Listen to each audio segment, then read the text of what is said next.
السلام عليكم ورحمة الله تعالى وبركاته. صديقاتي الجميلات والأميمات العزازات على قلبي، كيف دايرين؟ لاباس عليكم؟ كنتمنى إن شاء الله تكونوا بخير وعلى خير وأحوالكم جد طيبة. وكيف العادة وكيف دائما نبداو الفيديو ديالنا بالصلاة والسلام على نبينا محمد. اللهم صل وسلم وبارك على نبينا محمد وعلى آله وصحبه أجمعين.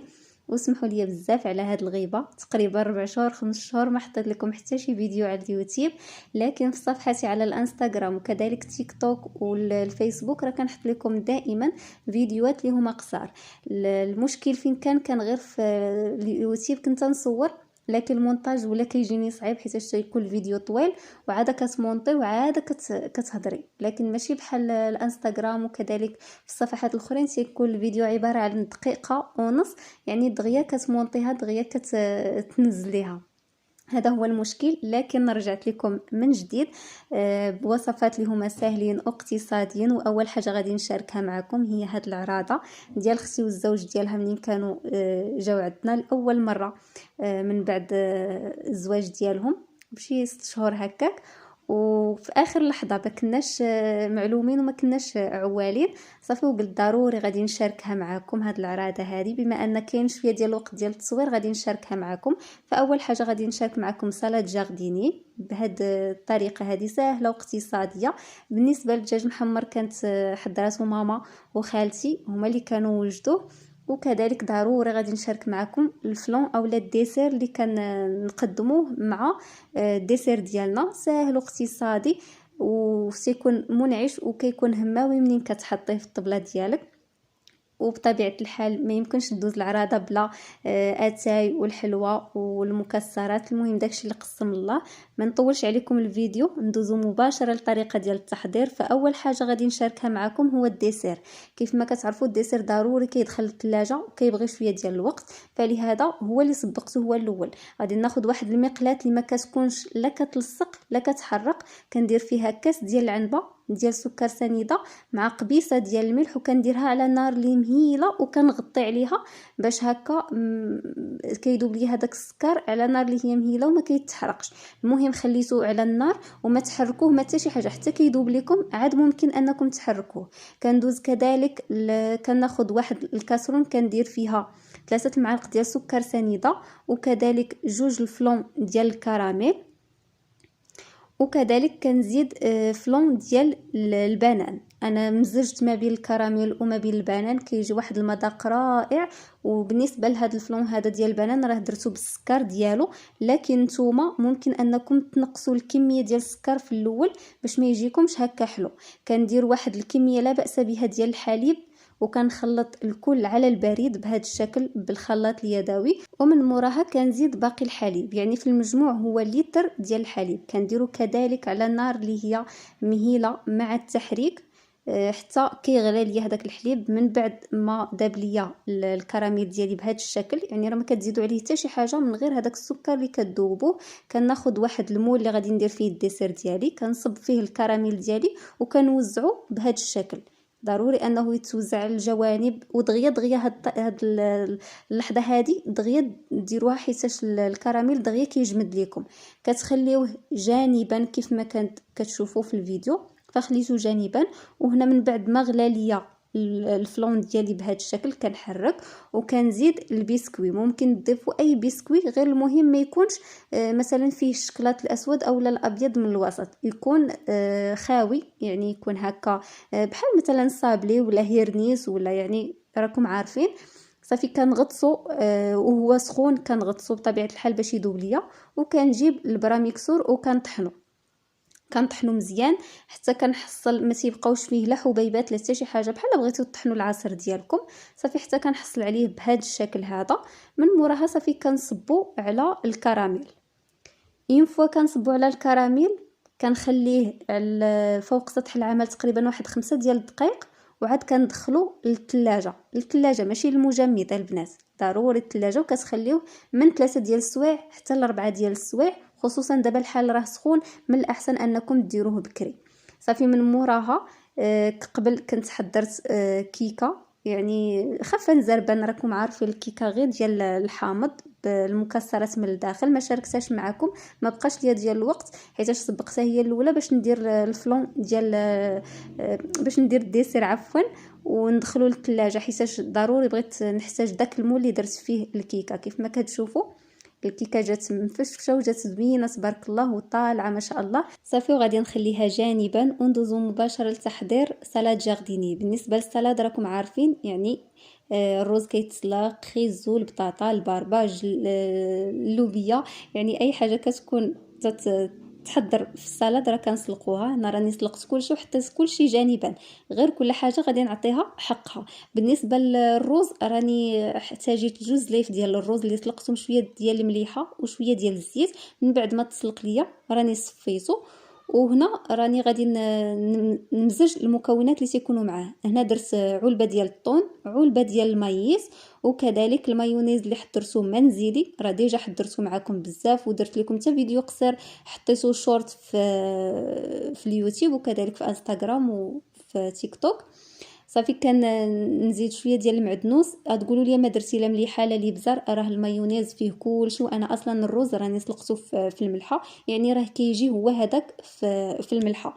صافي غادي نجيب المول ديالي. من بعد ما مزجت هاد المكونات مع بعضياتهم غادي نصب الرز في هاد المول وغادي نقادو كيف ما كتشوفوا. صافي مباشره غادي نجيب الطبسيل اللي غادي نصب فيه هاد الرز هذا.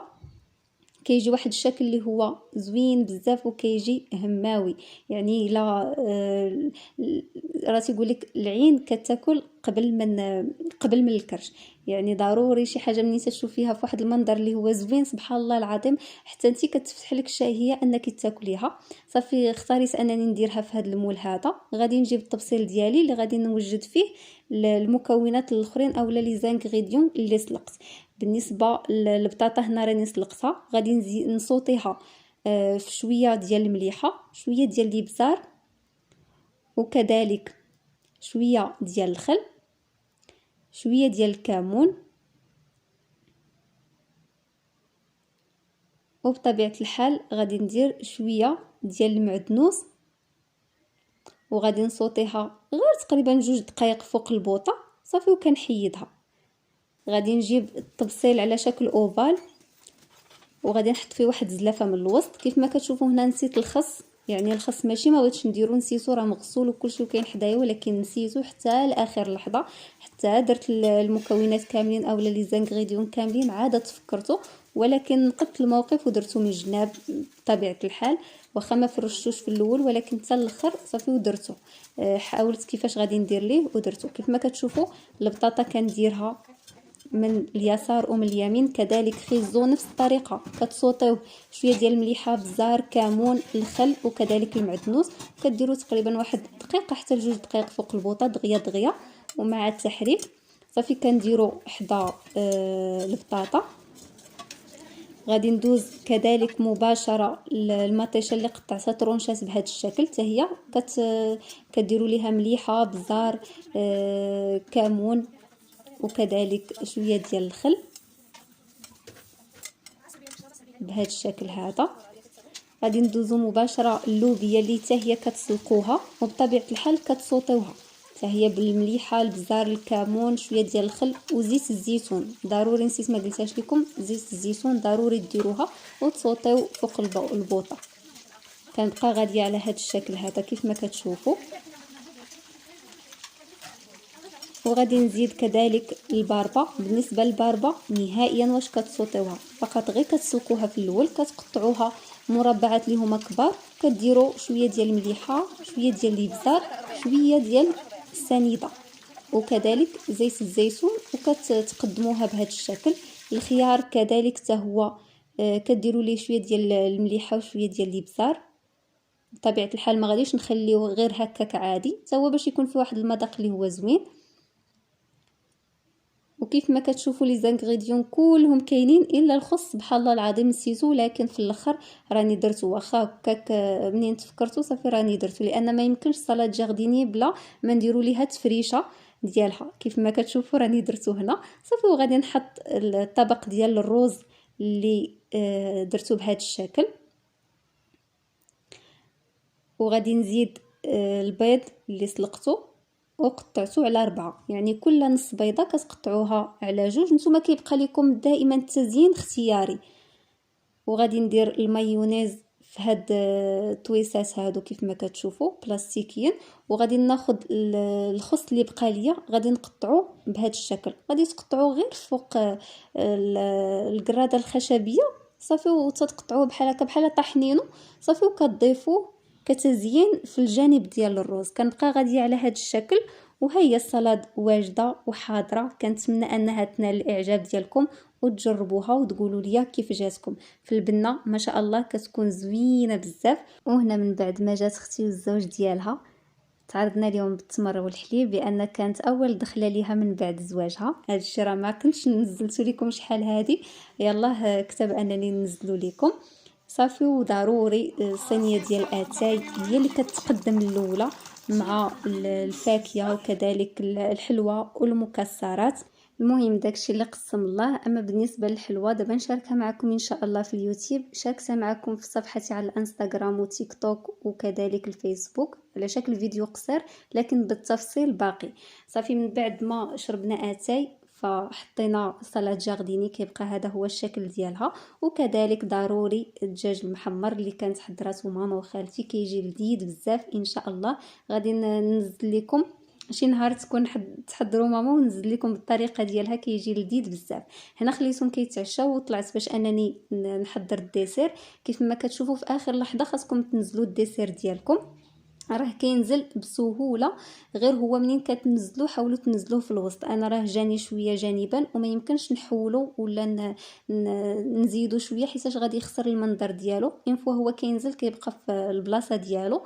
اما بالنسبه للتزيين او الدريساج كيبقى دائما اختياري. فهنا درت كاوكاو كونكاسي وكذلك الفيرميسيل او لا شعريه ديال الشكلاط وكذلك صوص كراميل. كيف ما كنقول لكم التزيين دائما اختياري وممكن تخليوه هكا سامبل. غير هو منين كتزيدوا ليه التزيين راه كيكون في المنظر رائع وكذلك في المذاق. صافي غادي نحطوا في التفصيل ديال الديسير اللي ديجا وجدناه وديجا حضرناه وقديناه. غادي ننزلوا اولا غادي نحطو من فوقه. كيبقى هادو هما الوصفات اللي شاركت معكم اليوم. كنتمنى الفيديو انه ينال الاعجاب ديالكم وما تنسونيش دائما من لي لايك ومن التعليقات الزوينه اللي كتزيدني تشجيع. بالنسبه لارائكم تعليقاتكم تشجيعاتكم وكذلك انتقاداتكم خليوها لي في التعليقات اسفل الفيديو. شكرا جزيلا على دعمكم المتواصل، ونتلاقاو في فيديو جديد ووصفات جديده ان شاء الله. ومع السلامه وشهيه طيبه.